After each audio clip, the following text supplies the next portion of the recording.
అండి నేనైతే మిరపకాయ బజ్జీలు చేస్తున్నాను. ముందుగా అయితే మిరపకాయలు ఇలా కట్ చేసుకున్నాను. దీంట్లో అయితే వాము అయితే పెట్టుకోవాలి మిరపకాయలు దాంట్లో ఇలాగా. అలాగే సాల్ట్, వంట సోడా, శనగపిండి. ఇప్పుడైతే నేనైతే పిండి వాటర్ వేసి కలుపుకుంటున్నాను.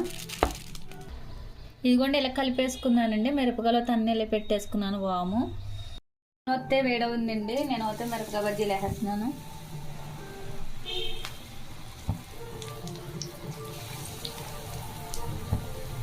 చూస్తారండి బాగా వచ్చినాయి. వేగిపోయినాయండి. ఓ ప్లేట్లో కొత్త తీసేస్తున్నాను నేను వస్తే మళ్ళీ ఇదే గిన్నెలో మళ్ళీ ఇంకోసారి వేస్తున్నానండి. డబల్ వేస్తున్నాను నేను. రెండోసారి వేస్తున్నాను. అదిగోండి. హాయ్ అండి, నిమ్మకాయ బజ్జీలు అయితే హాయ్ అండి, పచ్చిమిరపకాయ బజ్జీలు అయితే రెడీ అండి. ఇందులో అయితే కొత్తిమీర, ఉల్లిపాయ వేసానండి. అలాగే కొంచెం నిమ్మకాయ కూడా పిండేసి తింటే ఉంటుంది. మరి ఈ వానాకాలం వేడివేడిగా